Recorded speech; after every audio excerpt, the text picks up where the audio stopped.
Mejor hablemos.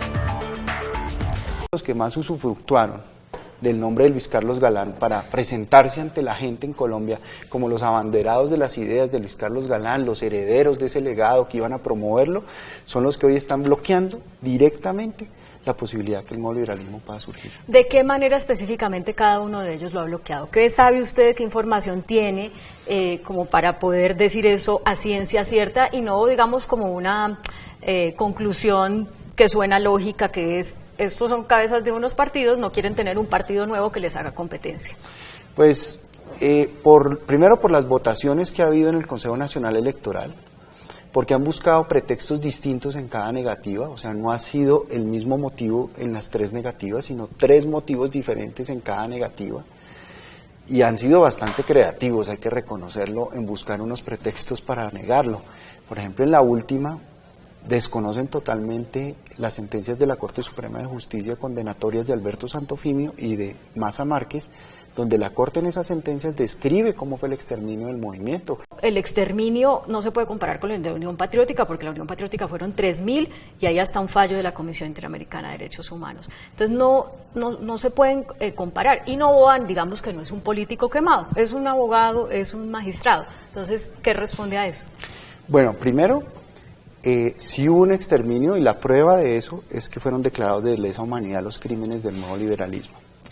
Segundo, hay una conexión estrecha con la Unión Patriótica porque los paramilitares autores materiales del asesinato de mi papá y de varios miembros de la Unión Patriótica fueron los mismos paramilitares entrenados en el Magdalena Medio en Puerto Boyacá por mercenarios extranjeros como Jair Klein, traídos por Maza Márquez, por miembros del ejército financiados por ganaderos de la zona y por Rodríguez Gacha. Ahí se entrenaron los hermanos Castaño, Rueda Rocha y Rueda Silva, que fueron los que le dispararon a mi papá en Soacha. Los asesinos de mi papá fueron los mismos de Teófilo Forero, exactamente el mismo grupo de asesinos materiales con el mismo modus operandi. La Fiscalía ya encontró 30 coincidencias entre los asesinatos de Bernardo Jaramillo Osa, Carlos Pizarro y Luis Carlos Galán. Entonces no solamente sí hubo exterminio, sino que hay una relación estrecha y directa entre los autores materiales del exterminio de la Unión Patriótica y los del nuevo liberalismo. Volvió a negar con ese argumento que tú me dices sobre que mi papá fue a cancelar la personería jurídica. Eso es cierto, pero eso tiene una explicación y un contexto, y es que mi papá estaba buscando unos acuerdos de unión con el Partido Liberal. Mi papá puso 3 condiciones. ¿Que en ese momento era el jefe del Partido Liberal, Turbay? En ese momento eran Hernando Durán Duzán, Ernesto Samper Pizano, Alberto Santofimio Botero, condenado por el proceso 8000 y por la muerte de mi papá, Miguel Pinedo Vidal, condenado por parapolítica, y Eduardo Mestre Sarmiento, condenado por el proceso 8000. Esos fueron los interlocutores de mi papá en los diálogos sobre la Unión Liberal. Para hacer un acuerdo para que él regresara al Partido Liberal. Regresara al Partido Liberal, entonces tenía que pedir la cancelación de la personería jurídica. Entonces, ¿qué pasó ahí? Ellos le dicen, ¿cuáles son sus condiciones, doctor Galán? Y él dice, tengo 3.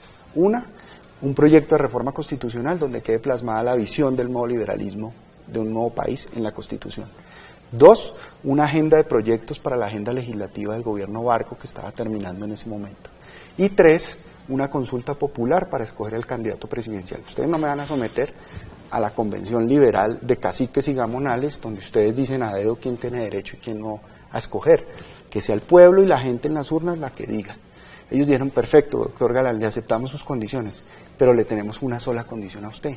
Es que usted tiene que ir a cancelar la personería jurídica del nuevo liberalismo. Entonces mi papá, cumpliendo su palabra y honrando el acuerdo, hizo eso, pero después lo engañaron. Hundieron la reforma constitucional del nuevo liberalismo, porque Mario Uribe, el primo de Álvaro Uribe, le metió un mico para acabar con la extradición, y el gobierno Barco, a través de Lemos Simos, que era el ministro de gobierno, la tuvo que hundir. Segundo, acabaron con la agenda legislativa, y tercero, cuando se dieron cuenta que tenía 60% de intención de voto en las encuestas para ganar la consulta, los mismos liberales participan en su asesinato para que no llegue vivo a la consulta popular. ¿Cómo será el Partido Liberal? Se sentirá de culpable que Héctor Riveros, para los 25 años del aniversario de mi papá, organizó un acto de perdón institucional del Partido Liberal a nosotros, la familia de Luis Carlos Galán.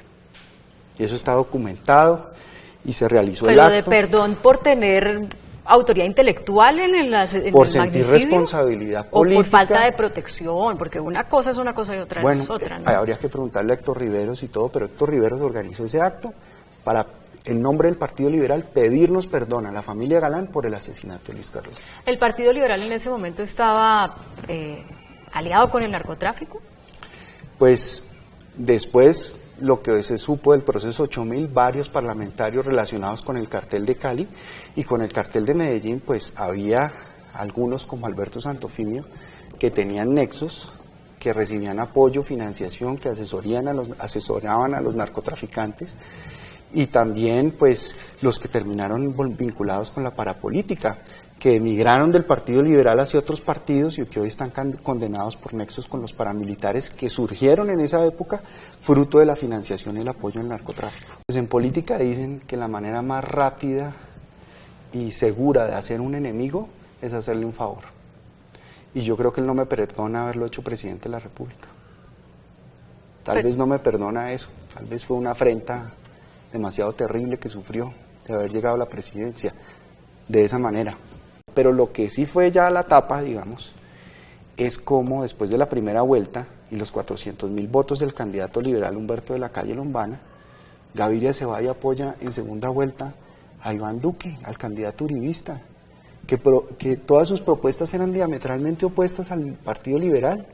En materia de política de drogas, que es un tema que ha trabajado mucho Gaviria, que busca una nueva política de drogas distinta. Desde que estaba en la OEA, además. Exacto, con Zedillo y Cardoso se han reunido proponiendo algo distinto al castigo, a la persecución, a perseguir la dosis mínima, a fumigar los cultivos.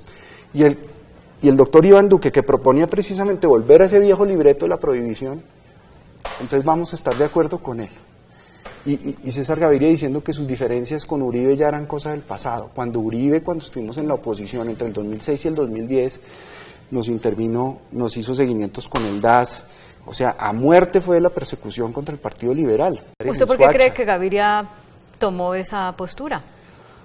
Pues yo la verdad he tratado de buscar explicaciones y no las he encontrado, pero me parece que era como una manera de preservar como una cuota de poder después de esa debacle electoral, preservar una cuota de poder para el Partido Liberal y para los parlamentarios y mantener como ese círculo de parlamentarios que ha estado ahí, digamos, allegado o que le ha demostrado lealtad a la dirección de César Gaviria. No encuentro otra explicación. Pero no, o sea, sus problemas son desde el año pasado, si entendí bien, ¿cierto? Desde el 2017. Bueno, eso, antepasado. Exacto.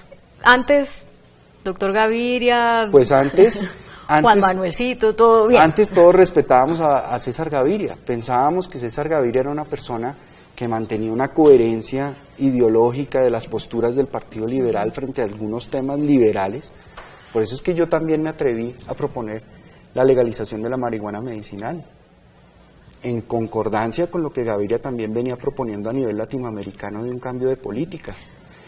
¿Tendrá algo que ver esto con lo que desde hace mucho tiempo se rumora y es que él está tratando de armar la posibilidad de llegar a la presidencia a su hijo Simón?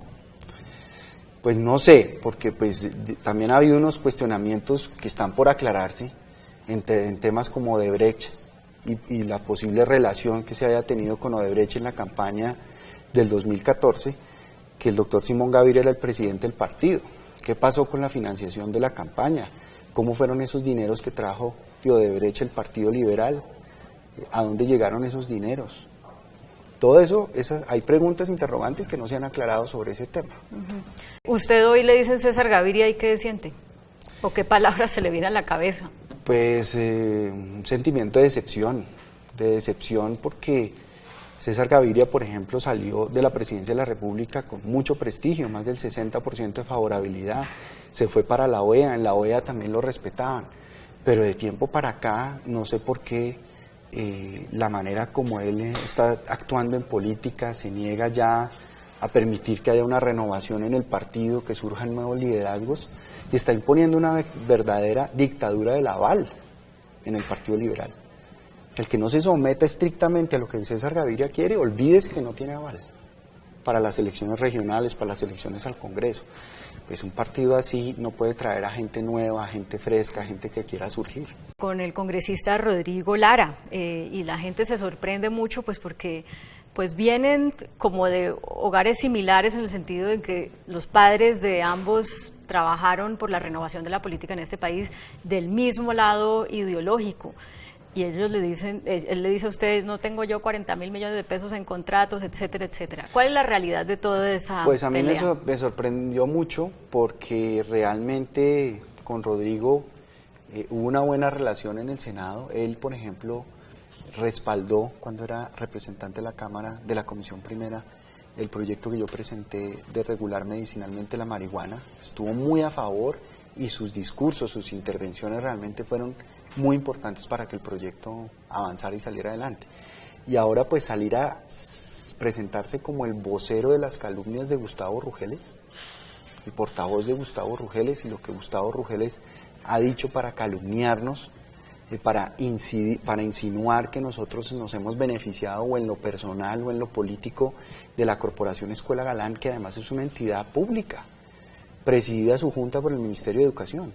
Es como si nosotros tuviéramos que responder por los 90 colegios Luis Carlos Galán que hay en el país, por el aeropuerto El Dorado que se llama El Dorado Luis Carlos Galán, por las plazas, por los parques. Entonces vamos a responder por todo eso porque llevan el nombre de Luis Carlos Galán.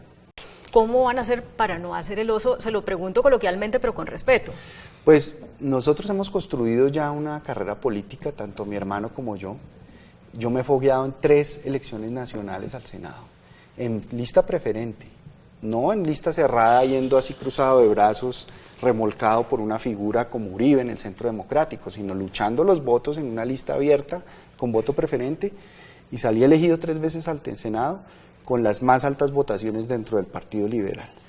Y ahora que la gente está ávida de salir de la polarización, de buscar un camino de centro, distinto, pero representando ideas liberales, de reforma, de cambio, como las que yo trabajé en estos 12 años en el Senado sacando leyes coherentes con eso, pues creo que hay una gran oportunidad y la gente quiere opciones distintas a Duque y a Petro, a la derecha y a la izquierda. Bueno, ahí están los verdes. ¿No se irían ustedes con los verdes un ratico mientras eventualmente les resuelven pues la yo comisión? creo que con los verdes hay una identidad en el ideario liberal, en propuestas liberales que pues el Partido Liberal decidió abandonar del todo, porque cuando uno apoya a un candidato uribista a la presidencia, pues cómo se va a presentar como liberal.